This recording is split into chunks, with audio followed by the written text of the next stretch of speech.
simak, kita renungkan, kita dengarkan kajian kan sampai Rasul Sadirin, masih lanjutan surat Ali Imran. Pada beliau waktu dan tempat dipersilakan. Shallu ala Nabi, sallallahu ala Muhammad.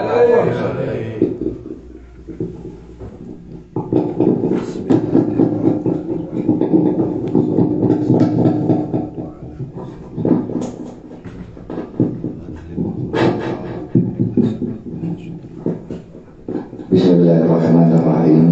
Assalamualaikum warahmatullahi wabarakatuh.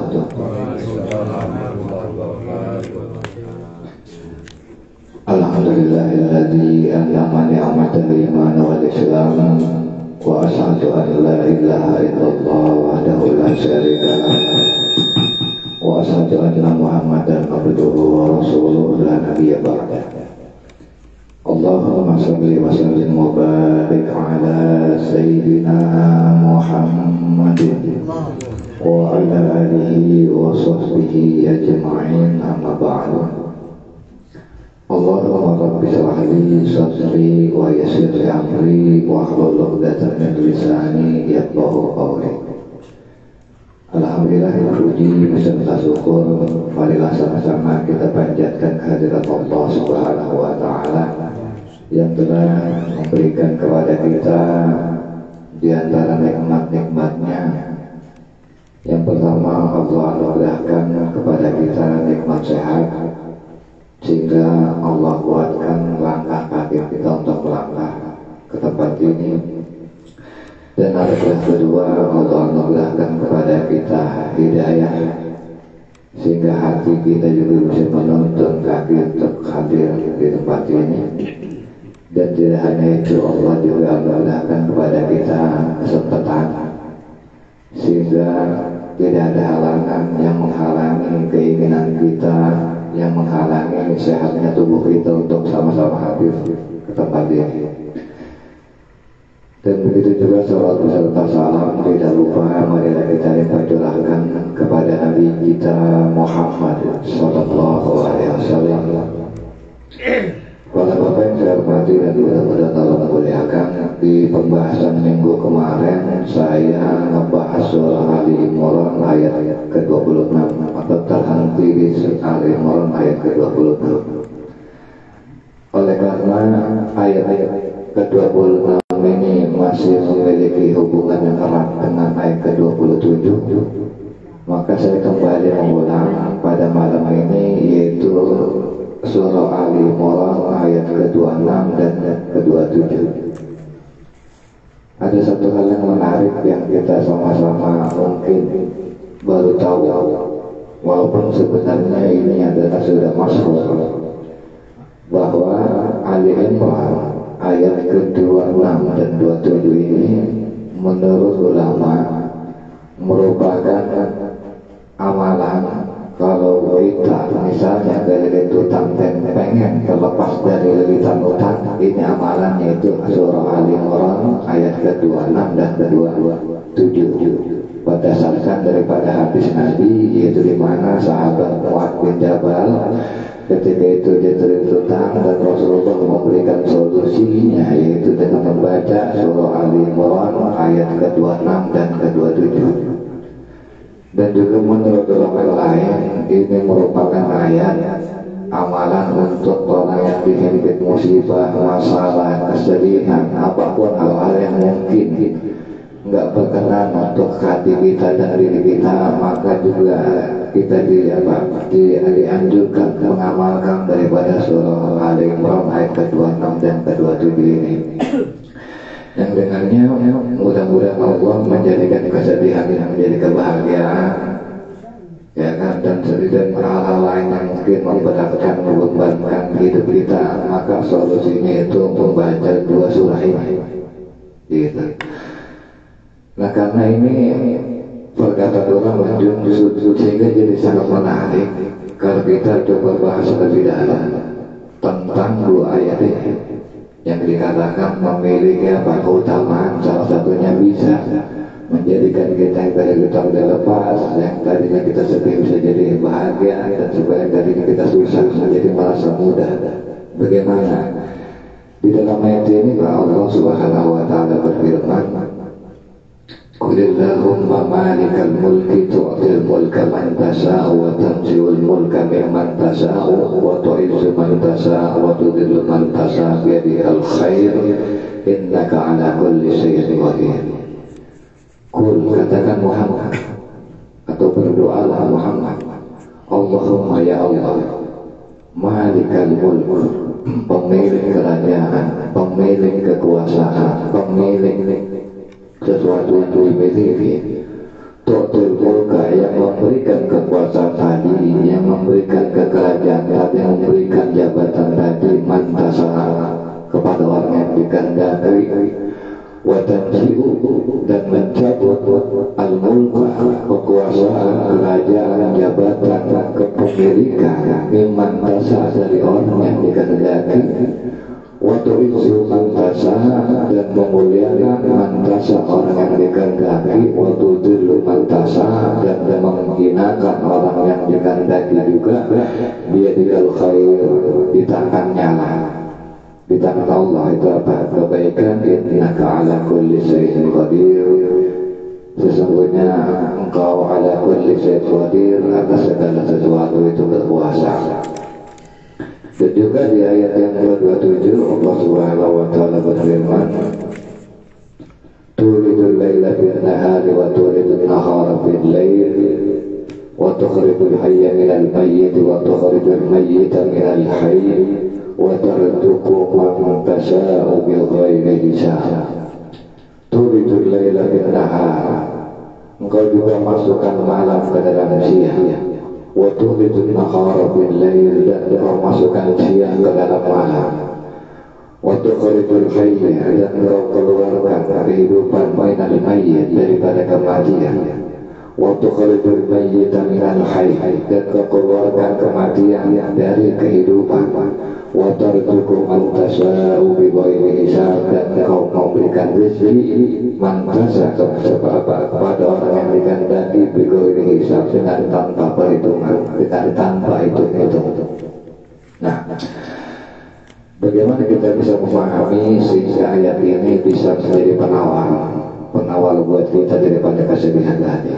Yang perlu kita sama-sama tahu bahwa ayat ini diturunkan ketika orang-orang Yahudi menolak ajaran atau menolak untuk diajar kepada agama Islam. Maka kalau dalam tafsir wa Juhaidiyah yang dikatakan apa? Ya Muhammad, kalau sekiranya mereka menolak ajaran kamu untuk masuk ke dalam Islam, katakan, maksudnya berdoa, Allahumma malikal mulki tu'til mulka man tasa'ala. Katakan bahwa apa? Ya Allah, engkau adalah pemilik al-malik, al-mulk ini bermakna kekuasaan, bermakna kerajaan, dan juga bermakna segala bentuk kepemilikan. Jadi kalau kamu dikatakan itu adalah jabatan, maka dari jabatan tertinggi misalnya presiden sampai jabatan terendah yaitu misalnya RT, itu adalah murni pemberian Allah. Dan juga kalau dikatakan al-mulk itu adalah sesuatu yang dimiliki, maka segala sesuatu yang kita punya, yang ada di dalam diri kita, baju kita, motor kita, rumah kita, itu sejatinya adalah semuanya milik Allah. Jadi segala sesuatu, jabatan yang kita punya di masyarakat, barang-barang yang ada di dalam diri kita, di rumah kita, itu sejatinya adalah pemberian Allah. Yang mana pemberian Allah ini Pak adalah pemberian bukan dalam arti kita boleh benar-benar memiliki, karena akan ada satu saat di mana yang Allah berikan itu akan hilang, gitu. Makanya sebenarnya Pak, ketika kita ditimpa masalah, ketika kita ditimpa kesedihan, ya kan, Allah nggak pernah menuntut kita untuk berpikir sampai pernah bagaimana jalan-jalan Allah, nggak pernah menuntut kita berpikir sampai pusing sehingga masalah tadi. Tapi yang Allah minta ketika kita ditimpa masalah, ketika ketika kita ditimpa kesedihan, ketika kita ditimpa kesusahan, yang Allah bilang apa? Wasta'inu bis-sabri was-salah. Mohonlah pertolongan kepada Allah dengan sabar dan sabar. Kalau kita mau ngomong lebih dalam, sebenarnya nggak ada alasan buat kita jadi sedih karena kehilangan, kan sejatinya kita nggak punya apa-apa. Kalau kita lahir ke dunia cuma bawa badan pun itu boleh ditunjukin sama Allah. Sehingga pada akhirnya kita bisa punya baju, sehingga pada akhirnya kita bisa punya kendaraan motor, itu adalah murni pemberian Allah. Dan juga yang jadi menarik di sini dikatakan apa penjelasan Imam Malik watanjiul murfa, dan juga Allah mencabut kekuasaan tadi. Nah, kenapa Allah memakai menggunakan kata bahasa mencabut? Karena namanya manusia, ketika dia dikasih kenikmatan berupa jabatan, berupa harta, apapun itu namanya, cenderung manusia itu dari kepentingan ini jabatan, jangan jabatan presiden, gubernur, RT aja orang bertahan, jangan sampai dipertahankan mati-matian. Dan bahkan kalaupun misalnya dia udah lengser dari jabatannya, maka dicari penggantinya yang bisa dikomandoi pribadi. Saking itu, saking dia nggak mau kehilangan jabatan, maka ini merupakan isyarat bahwa manusia itu nggak mau kehilangan jabatan, nggak mau kehilangan pengaruhnya, nggak mau kehilangan hartanya, nggak mau kehilangan apapun yang dimilikinya. Sisanya apa? Allah bahasakan apa? Cabut. Gitu. Kalau tidak orang katakan risalah kalau cabut, maka yang perlu kita sadari bahwa segala sesuatu yang hari ini kita miliki, segala sesuatu yang hari ini kita terima, baik itu nikmat apapun itu namanya, maka yang perlu kita sadari akan ada suatu saat di mana kita yang meninggalkan itu atau kita yang ditinggalkan itu kekuasaan tadi kah itu harta itu namanya. Maka yang perlu kita sadari sehingga Allah juga nggak boleh repot-repot mencabut apa yang Allah punya, karena kalau bahasanya udah dicabut kan nggak enak, berat gitu lah. Kalau kita sadari itu maka apa? Sesuatu yang kita anggap sebenarnya yang kita menurut kita kembalikan sejatinya juga nggak perlu disedihkan juga. Dan juga apa? Waktu itu mantasa, waktu itu mantasa. Allah memuliakan orang yang dikehendaki dan Allah menghinakan orang yang dikehendaki. Maksudnya apa? Biasanya yang dimaksud memuliakan di sini kalau orang mulia, ya kan? Kalau menurut Quraisy itu mulia dalam hal ini, dalam bahasa ayat ini, itu dia banyak dibutuhkan orang.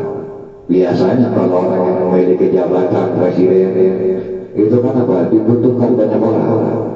Tapi ketika dia udah lengser, dia udah gak dibutuhin orang.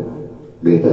Maka waktu itu bahasa waktu itu mantasa ini merupakan efek daripada ketika dia diberikan kekuasaan sama Allah, ketika dia diberikan harta sama Allah, dan efek ketika jabatan tadi dicabut sama Allah, harta tadi dicabut sama Allah. Efeknya apa? Biasanya kalau orang udah jabatannya diambil, kebutuhan orang dia itu udah ada. Kalau orang kekayaan hartanya diambil, dia jatuh susah. Biasanya apa? Teman-temannya juga udah bakal deketin lagi. Kan orang begitu biasanya kalau misalnya agak cuman lagi sedih, kalau kita lagi susah itu menjauh. Tapi walaupun begitu walaupun kita kecewa dengan keadaan itu, yang perlu dijaga itu sistem Allah. Sistem Allah di dunia itu kalau kita susah kita ditinggali, kita senang kita dihubungi. Tapi itu sistem Allah. Kita makin bersyukur. Kenapa?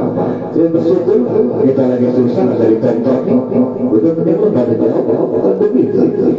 Kalau ketimbang kita susah dikerubungi sama orang kan lebih malu.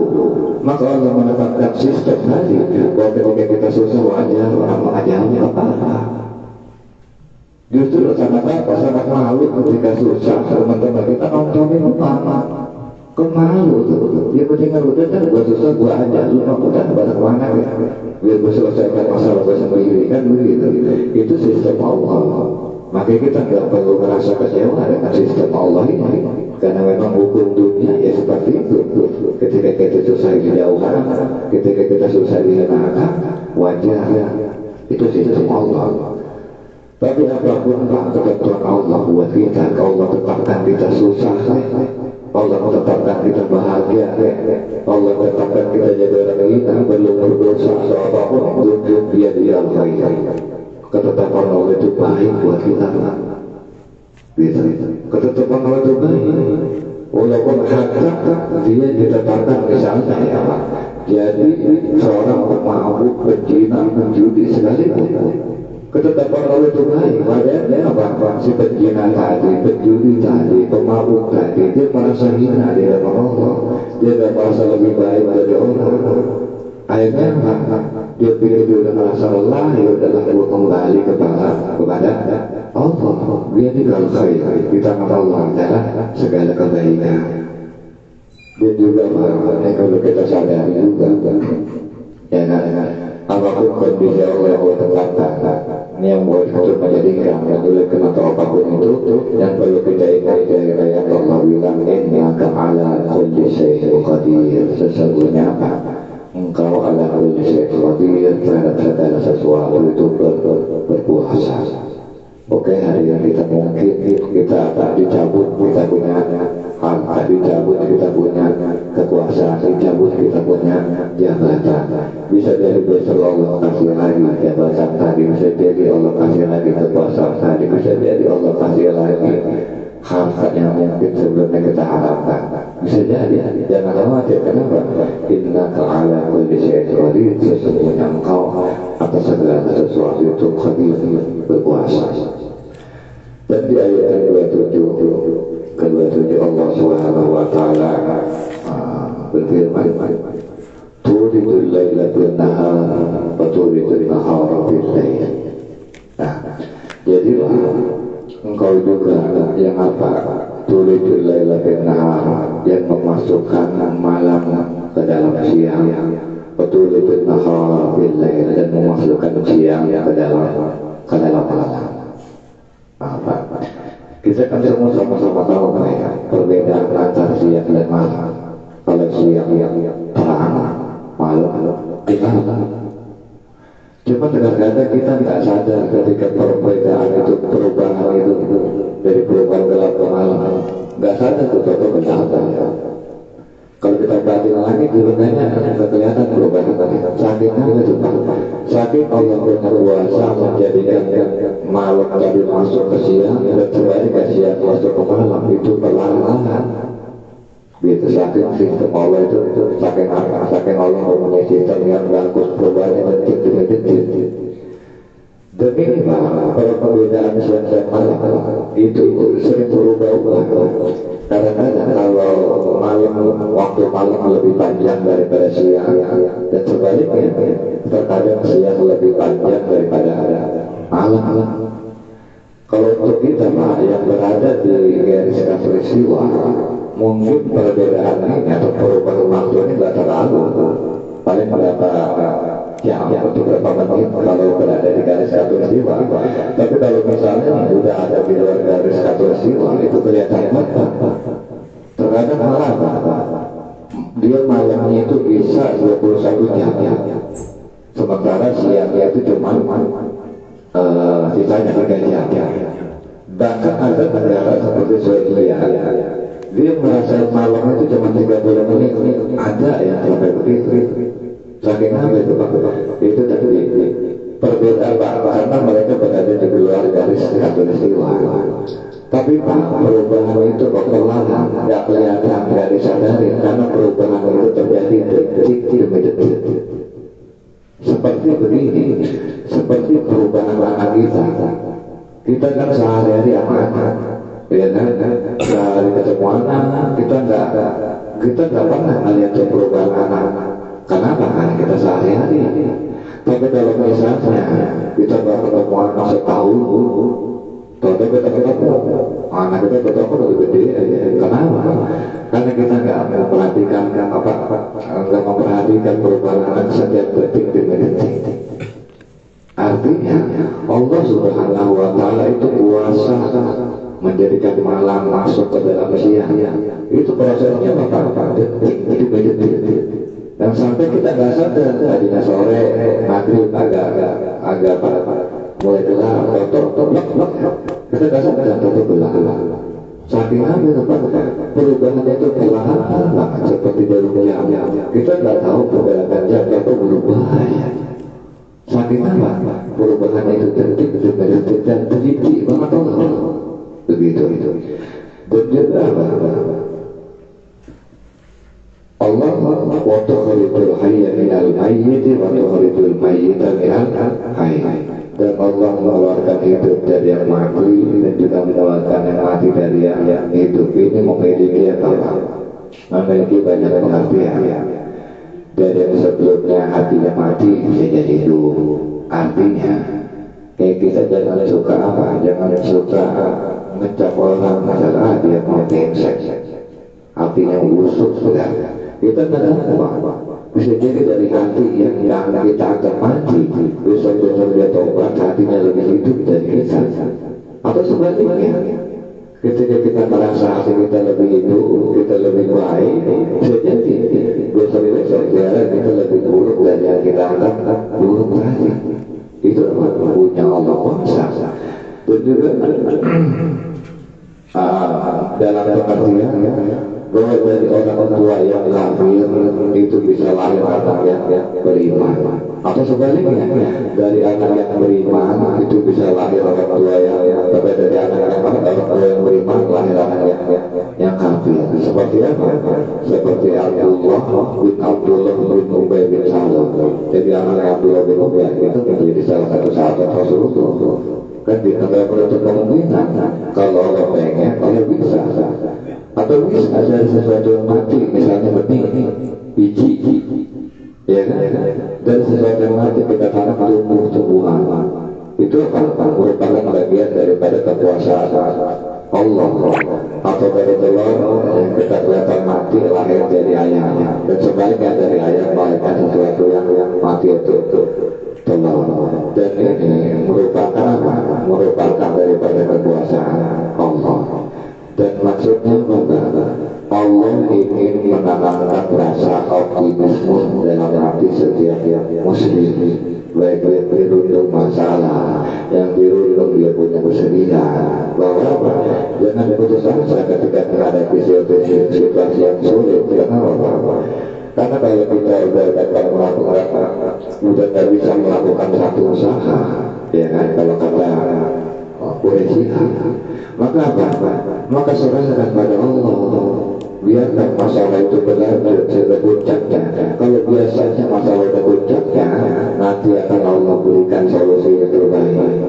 Cuma terkadang ketika kita sudah dimiliki masalah, kita nggak pernah nyerah sama Allah. Masih kita berlalu, masih kita bermasalah, masih kita bermasalah, nggak ada kita nyerahnya sama Allah. Kan begitu. Cenderung yang terjadi pada ini masalah itu tidak kelar-kelar, karena kita nggak pernah benar-benar menyerahkan diri, memasrahkan diri. Begitu diterah kita udah nggak sanggup ya Allah. Dan gitu. Yang pada kita keliling masalah. Dan juga dalam ayat ini kita bisa ambil, waktu kita berdoa itu jangan gesa-gesa, karena seperti tadi saya bilang, proses pergeseran malam di mana lebih panjang daripada siang dan sebaliknya itu kan melalui proses, dan prosesnya tidak disalami. Begitu juga kita berdoa sama Allah, meminta kepada Allah, jangan tergesa-gesa, jangan pengen buru-buru dijawab. Terkadang kita merasa bahwa orang yang doanya langsung dijawab, orang yang dimuliakan sama Allah, belum tentu. Seperti ibarat begini, ada pengamen datang ke rumah kita mau nyanyi. Ya biasalah pengamen kalau ke rumah kita nyanyi kan harus duit, ya kan. Nah karena kita udah musik, udah suara lagi enak, udah kata kita udah kasih duit, cara itu cepat lebih kedua artinya apa? Nggak lantas ketika kita berdoa dijabah Allah lagi memuliakan kita, bisa jadi Allah nggak mau dengerin kita. Tapi lihat cerita ketika misalnya penawar pendaftarnya enak kan gitu, kita dengarnya juga asalnya tenang sampai apa kita dengerin dulu gua mau dengerin dulu ini habis satu waktu atau baru sampai lagi satu lagi yang saya bertanggung kan gitu. Artinya kita berpikir kalau misalnya doa dijawab langsung doa diminta kita langsung dikasih sama Allah itu senang sama kita, Allah sayang kita, belum tentu. Bisa jadi ketika kita merengek meminta sama Allah kan gitu. Bisa jadi kalau Allah pengen mendengar perengekan kita, keluh kesah kita, Allah lebih senang itu. Makanya lebih hari kita doa gak dikasih tapi apa? Tapi kita tetap merasa Allah menghinakan diri depan Allah. Dan itu yang sebenarnya yang menjadi Allah lebih senang dengan kita, bukan waktu kita minta dikasih, kita minta diberi, bukan berarti Allah lebih senang sama kita, kan jangan salah gitu. Itu dengan Bapak berada dalam kesusahan yang mungkin berkepanjangan, itu menandakan bahwa Allah senang mendengarkan Bapak, senang mendengar rinti yang lama, dan itu yang dia Allah jadi kita jadi hati terlebih wajar juga mantasa ubi hisab. Kalau Allah sudah ngasih rezeki mantasa sadar yang memberikan dari itu ubi hisab, itu Allah apa nggak pakai hitung-hitungan lagi diberi. Kalau orang itu berdedikasi bukan lebih banyak gitu. Dan bahkan bisa jadi apa? Biar bisa kita bermakmur dari rezeki kita nggak dua-dua atau kita dapat rezeki aja. Padahal kita malah nggak kerja, atau hanya ngasih saja. Kan begitu. Kalau Allah mau apa? Allah mau kasih dua ini sampai perlu kerja atau perlu usaha. Atau dalam pengertian Allah kasih juga mengeluarkan itu banyak.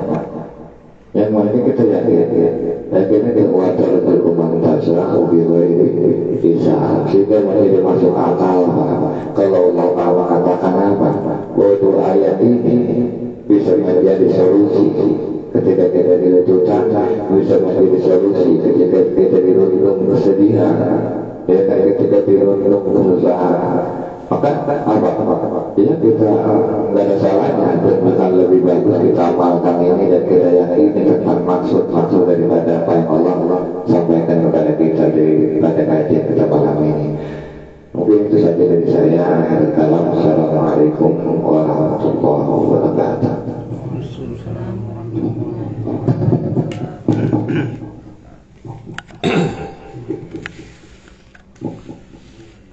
Baik. Bapak hadirin yang dimuliakan Allah Subhanahu wa Ta'ala, ini sangat menarik kajian ayat pada malam hari ini, Ali Imran 26-27. Tadi disebutin oleh Ustaz Iril dalam mukadimah sebelum masuk ke kajian bahwa ayat ini merupakan solusi untuk problem-problem permasalahan